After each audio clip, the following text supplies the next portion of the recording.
We're traveling to all 50 states with our kids and staying in the coolest, family-friendly short-term rentals we can find along the way. In Alaska, we picked up an RV in Anchorage and hit the road, exploring small towns like Talkeetna and Seward, spotting glaciers around every corner, and getting a taste of RV life along the way. Now, with Alaska in the rear view, it's time for our next adventure. Alaska, Alaska, Alaska, Illinois! I know that transition was a little bit different than other episodes, but our flight from Alaska landed here in Chicago early this morning. Had a red eye. It was a bit of a rough one. It's a rough night. We are running on fumes right now. Not so much sleep, but we made it to Illinois. And today's strategy, we just have about an hour to drive to our kids approved short-term rental in the state of Illinois. And so not a bad day. We actually went to the gym we're members of, took a shower, kind of got refreshed, feeling a little bit better, still tired. Probably be an early night tonight, but we're going to get there, check out the place, get settled, probably cook an easy dinner, and go from there. Illinois marks state number 13 on our family's big adventure of visiting all 50 states in 5 months. In every state, we are looking for the top kid-approved short-term rental, and you might have thought that we were going to head to Chicago, but we decided to head a little further south to a smaller town and explore more of the state of Illinois. We also do need to make a stop to pick up some groceries for dinner tonight and a few breakfast items for tomorrow, and then we're on our way to the spot.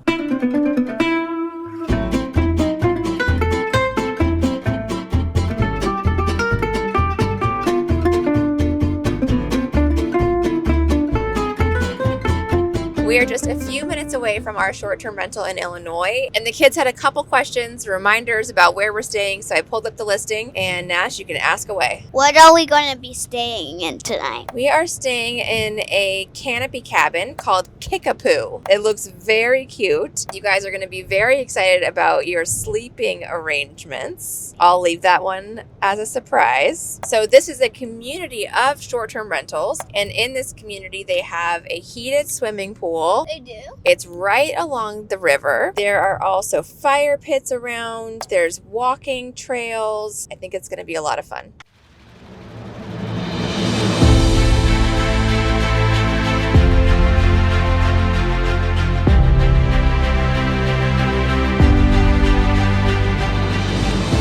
Oh, what's this? Nash, I'm gonna go downstairs. Bunk beds! Dad, can you help me? Secondly!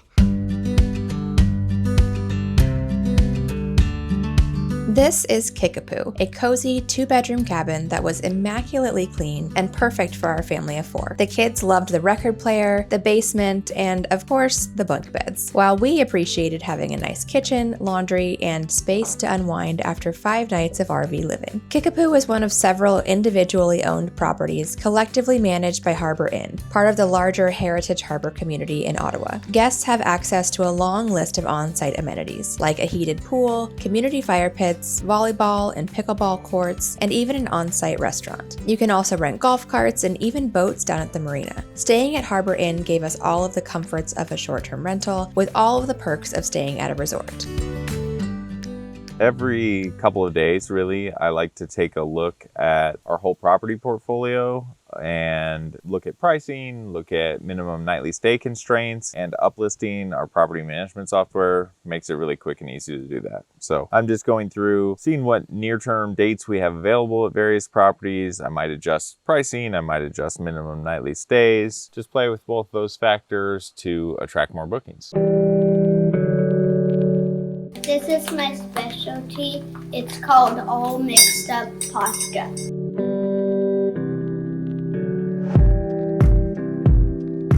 This is pasta sauce we made from our garden.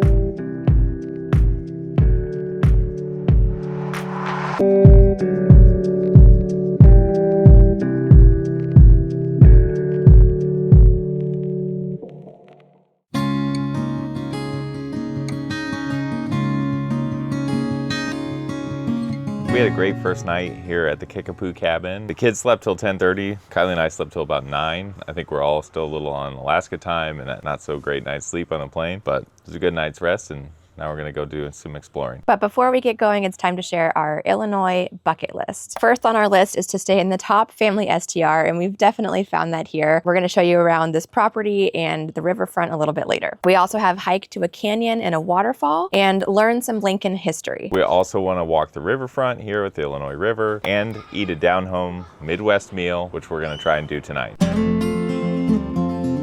The more we travel and stay in different short-term rental properties, the more I am sympathetic for our guests who come at us with what I sometimes think are silly questions. We just left Kickapoo and got into the truck, and I realized I forgot something inside the house.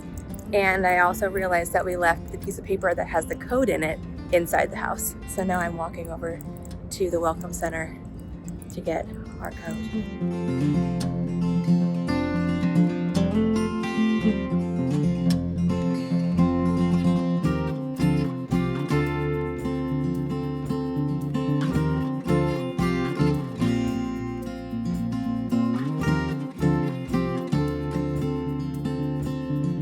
Just a short drive from Harbor Inn is Starved Rock State Park, one of Illinois' most visited natural areas. We wanted to experience the park's canyons and waterfalls, but didn't have a full day to explore, so we chose the hike to St. Louis Canyon. It's family-friendly, long enough to feel like an adventure for the kids, but short enough to avoid wearing out little legs. The trail ends at an impressive sandstone amphitheater with a seasonal waterfall at the back of the canyon. We didn't catch it at full rush, but the trade-off was a peaceful trail with fewer crowds compared to busier times of year.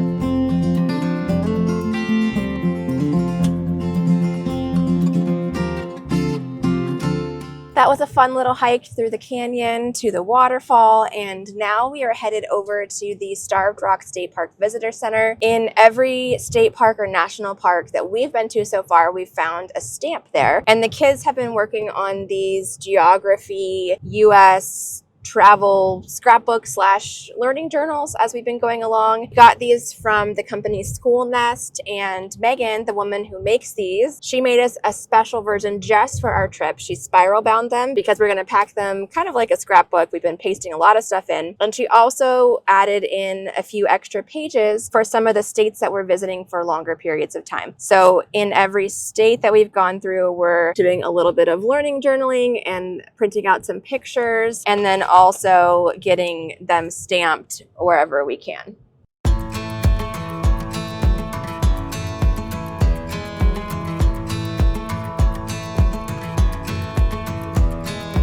From the visitor center, it's a short walk up to the top of Starved Rock, a sandstone bluff that rises 125 feet above the Illinois River. Early French explorers mapped this spot in the 1600s, and today it's one of the most iconic views in the Midwest.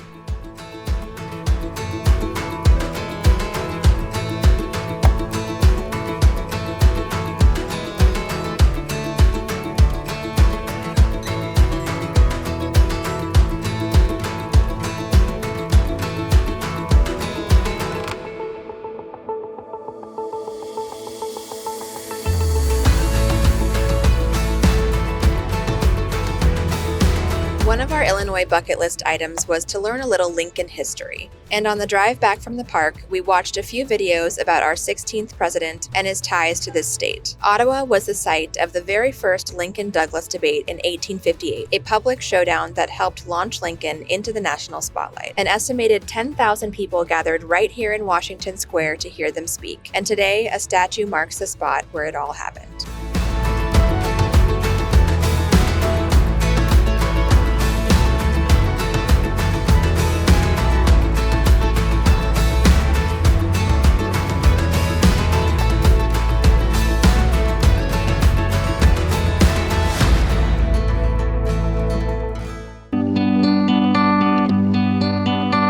Back at Harbor Inn, the boys went for a swim while Vera and I took a walk down to the marina.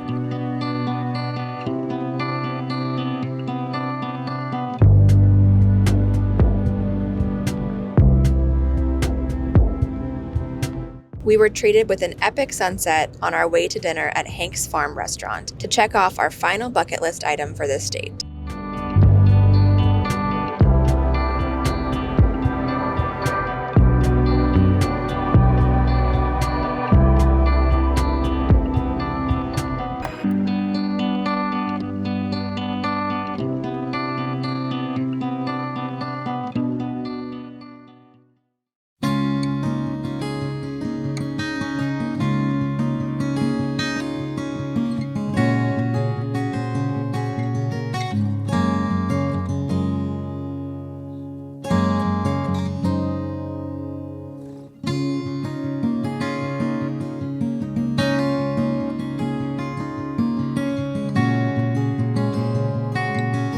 It's time for us to say goodbye to Kickapoo and Harbor Inn. We had such a fun time here. It combines all of the amenities of a resort with all of the things that we love about staying in a short-term rental as a family. It was a very comfortable cabin here, and the grounds have so much to offer. If we had time to do boating activities or biking or enjoy the pool for a bit longer, they've got something for everyone here, and we'd love it if we could hang out a few more days, but we've got to continue on to our next date. If you'd like to come stay at Kickapoo or any of the other STR units here at Harbor Inn, we will leave all of the details down in the description box.